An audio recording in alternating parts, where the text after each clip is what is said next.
इस मैप में एक जगह देख रहे हैं आप, छोटा सा द्वीपीय जगह, और इसे अगर नजदीक से देखेंगे तो काफी खूबसूरत सा ये द्वीप है जहाँ पर एक रनवे भी बना हुआ है। अब इसकी चर्चा बहुत हो रही है, पगासा द्वीप, और यहाँ पर चाइना ने इसे कथित तौर पर घेर लिया है। चाइना यहाँ करना क्या चाह रहा है? वही चाइना के लिए भारत की तरफ से क्या एक बुरी खबर निकल कर आ रही है? क्या PL-15 अब जापान के हाथ लग रहा है? और ताइवान के भी जियोपॉलिटिक्स में बहुत कुछ चल रहा है। क्या चाइना को भी सबक सिखाने का समय आ गया है? हमेशा की तरह CIS न्यूज नेटवर्क के इस एपिसोड में जानने को मिलेगा बहुत कुछ। आइए जानते हैं इन खबरों को विस्तार से। स्क्रीन पे आपने एक मैप देखा, अब जरा इसे थोड़ा डिटेल में समझते हैं। फिलीपींस के पास में एक आइलैंड है, फिलीपींस के कंट्रोल में है ये। कभी इसने ताइवान से इस आइलैंड को लिया था, और इस द्वीप को अगर आप देखेंगे नजदीक से तो 300 घर हैं इसमें। पर खासियत क्या है? खासियत ये है कि यहाँ पर रनवे वगैरह सब कुछ बना हुआ है। जो लोग यहाँ रहते हैं रेतीले मिट्टी में खेती करते हैं, मछली पालन करते हैं, और इसके अलावे सरकार की तरफ से भी इन्हें काफी मदद दिया जाता है। क्यों मदद दिया जाता है? ताकि यहाँ पर ये बसे और ये जो जगह है ये हरा भरा रहे। खास तौर पर रणनीतिक तौर पर भी फिलीपींस चाहता है कि ये हमारे कंट्रोल में है। जब तक लोग यहाँ रहेंगे ये हमारे कंट्रोल में ही दिखेगा। छोटे छोटे लकड़ी के घरों में रहते हैं लोग, नीले हरे पानी में मछली पकड़ते हैं, रेतीली जमीन पर सब्जियां उगाते हैं। लेकिन इन दिनों इस द्वीप पर चाइना की नजर पड़ी हुई है। कहा जा रहा है पगासा द्वीप के पश्चिम में चीनी जहाजों की एक पूरी फौज खड़ी हो गई है। नौसेना, तटरक्षक बल तथा कथित समुद्री मिलिशिया के जहाज जो इस सागर पर चाइना का दबदबा बनाने के लिए तैनात हैं। पिछले 10 सालों में चीन ने दक्षिण चीन सागर में अपनी मौजूदगी बढ़ाई है। उसने डूबी हुई मूंगा चट्टानों पर कब्जा करके 3 बड़े हवाई अड्डे बनाए हैं और सैकड़ों जहाज तैनात, जिससे इस रणनीतिक समुद्री मार्ग पर अपना दावा मजबूत किया जा सके। लेकिन वियतनाम और फिलीपींस इसका जमकर विरोध कर रहे हैं। पगासा में आम लोग रहते हैं। फिलीपींस का कहना है कि ये परमानेंट आबादी और ठोस जमीन अंतर्राष्ट्रीय कानून के तहत उनकी है। इसको लेकर फिलीपींस UNSC में भी जा चुका है और इन्होंने कहा है कि पगासा हमारे लिए बहुत खास है। यहाँ हवाई पट्टी है, लोग रहते हैं और ये समंदर से 12 नॉटिकल मील का अपना क्षेत्र बनाता है। 1971 में फिलीपींस ने ताइवान से इस द्वीप को ले लिया था और 1978 में इसे औपचारिक रूप से अपने देश में शामिल किया था। बाद में सरकार ने लोगों को वहाँ बसने के लिए प्रोत्साहित किया। हर महीने राशन, पानी, जरूरी सामान देती है सरकार। 4 साल पहले बिजली, मोबाइल कनेक्टिविटी मिली। लेकिन अब यहाँ पर चाइना चाहता है कि ये मेरा है, ये मुझे दे दो। ये चाइना की सोच है और चाइना को ना रोक पाना इतना आसान नहीं है, क्योंकि चाइना धीरे धीरे ताकतवर होता जा रहा है। चाइना से उसके पड़ोसी बुरी तरीके से परेशान है और परेशान पड़ोसियों में सिर्फ फिलीपींस ही नहीं है। सबसे पहले तो जापान है, ताइवान है। ताइवान जिसे हमेशा से ये डर लगा रहता है कि कब हमला कर दे और अगले निशाने पर वही है, ये बात भी तय मानी जाती है। अब इसी बीच ना जब ऑपरेशन सिंदूर हो रहा था तो भारत के हाथ ना एक बहुत बड़ा खजाना लगा। साल 2011 में जो घटना हुई थी वही घटना लगभग भारत के साथ हो गई। 2011 में ओसामा बिन लादेन के खिलाफ अमेरिका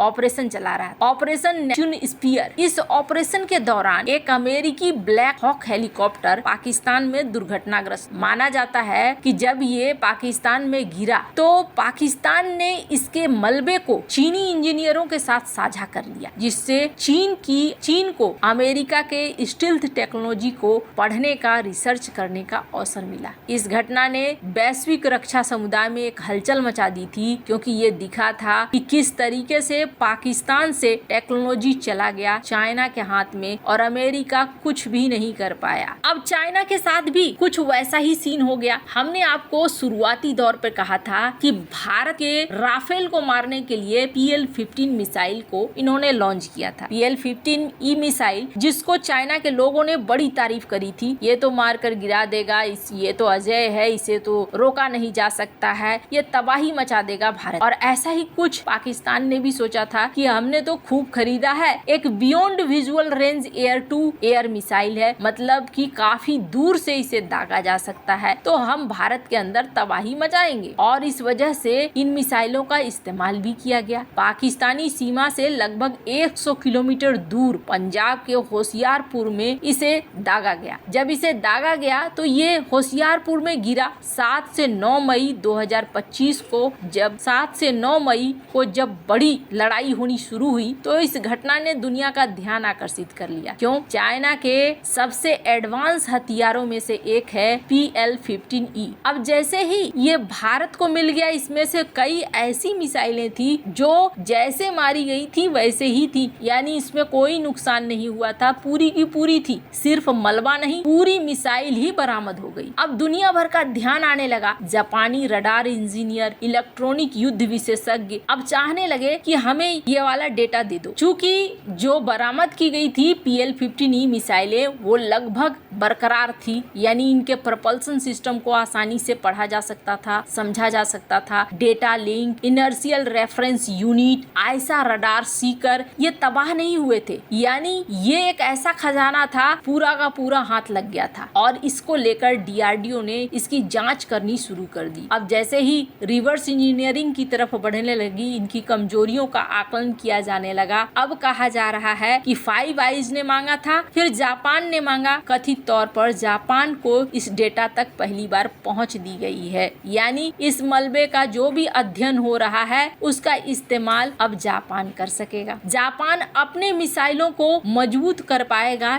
चाइना के खिलाफ। PL-15 मिसाइल का निर्यात संस्करण है, यानी बेचे जाने वाला। हो सकता है कुछ कमी हो, लेकिन बेस तो एक ही रहेगा। जापान का इस मिसाइल डेटा में रुचि लेना बहुत महत्वपूर्ण है, क्योंकि वो चीन को सैन्य टेक्नोलॉजी में एक खतरे के रूप में देख रहा है और इस खतरे का मुकाबला करने के लिए अपने डिफेंस सिस्टम को एडवांस करना चाहता है। जापानी विशेषज्ञ PL-15E के सीकर, एल्गोरिदम, डेटा लिंक इंक्रिप्शन और इलेक्ट्रॉनिक काउंटर मेजर के प्रति इसकी जो क्षमता है उसका अध्ययन करना चाहते हैं। इससे जापान को अपनी M4B मिसाइल और F-35 लड़ाकू विमानों को और बेहतर बनाने में मदद मिलेगी। अब ये भारत और जापान के बीच बढ़ते रक्षा सहयोग का हिस्सा भी है, लेकिन अब यहाँ कहा जा रहा है कि जापान के बाद ताइवान भी इसे मांग रहा है। ताइवान को लेकर भारत का अभी कोई फैसला देखने को नहीं मिला है, लेकिन कमाल की बात है, जिस PL-15E को चाइना के लोग गेम चेंजर बताते थे, उसकी स्थिति अब ऐसी हो गई है कि चाइना के दुश्मनों को बांटा जा रहा है, जो कहीं न कहीं बहुत ज्यादा जरूरी भी था। जिस तरीके से चाइना ने भारत के प्रति अपना रूप दिखलाया है, ऐसे में भारत को भी उत्तर देना बनता है। आपको क्या लगता है इन सब मामले में? आपकी क्या राय है? कमेंट कर जरूर बताएं। जल्द मिलते हैं अगले वीडियो में नई खबर के साथ।